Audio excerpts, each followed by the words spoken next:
Masinamukele esiqeshini se-11. Asiqhubeke. Ngalesikhathi impi yama-Asiriya yabalandela emva kokubona ukuthi baphunyolile beqa bahamba, bahlala emkhondweni wabo babaholela emfuleni i-Euphrates wase uqalile ukugeleza futhi.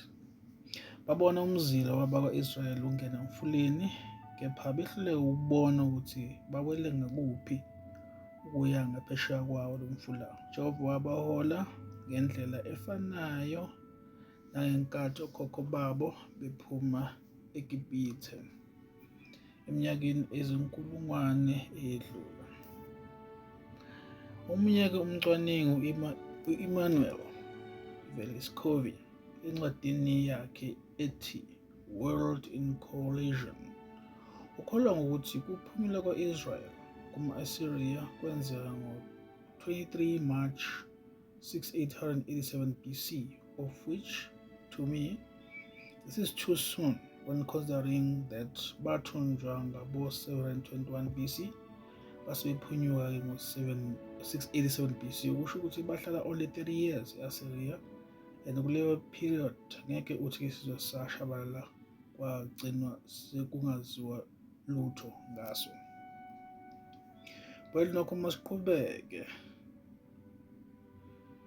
Yeah, that's true, because akwazi ukuthi njengamanje siku-2024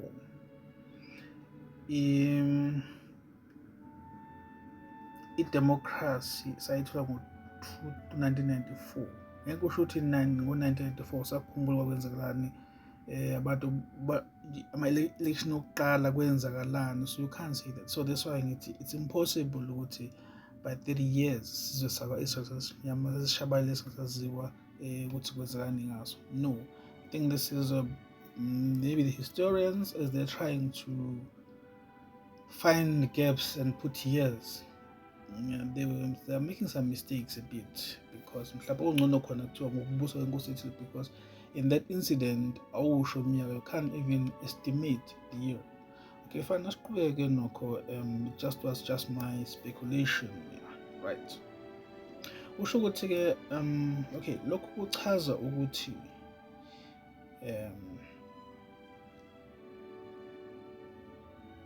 ngesilungu, or lokho ngizokubhala ngesilungu, and kuzokala-ke kangcono kunokuhumusha.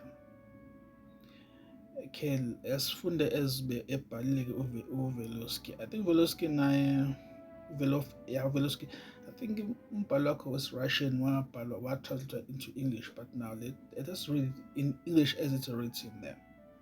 The most important role in the cult of Mars, I think, were planets, among the Romans and Greek, was the festival of Tupilistrum,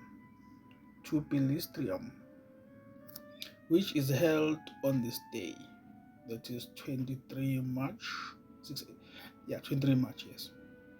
The festival commemorates the passage of planet Mars to the Earth that caused a great destruction. It appears that Venus, that's the planet as well, which ancient astronomers maintain that it was originally a comet. On one of the passage pulled the planet Mars from its orbit, which brought it on a course very close to the Earth planet. That was the night of its passage. Kubusuku bokuqala kwePhasika, in the middle of the night, meteorites fell and blast from the Mars obliterated the encamped army of Assyrian King Sennacherib. This sounds a bit too much chunk. It need to be broken down so that maybe we can understand as khuluma. Well, lokhu-ke kudinga sikwenze grammatically la zobe sichaza khona ukuthi sikhuluma ukuthi another planet pulled other planet towards each other, and then it had to nearly collided with another planet. So ngizoyenza diagrammatical lento, kodwa angizokuyenza kule video lena.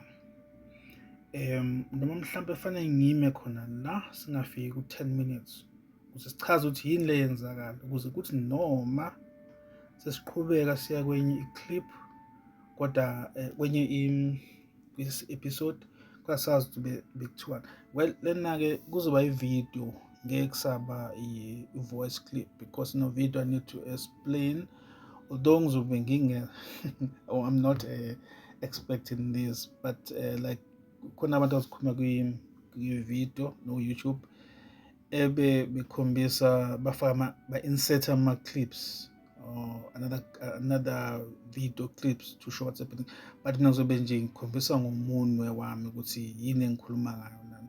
So ake simeke la sizobuye siqhubeke, kodwa kwamanje benza ngifuna nje sichaze ukuthi uma kukhona nge-planetary collision sikhuluma ngani, and then so siqhubeka kwenye episode ukuthi-ke kwaqhubeka kwathini. So this one ngizoyifaka nje as insert, izoba i-video, ngeke kube i-clip, kuzoba i-video izobe ilandelwa immediately with episode 12. Siyabonga.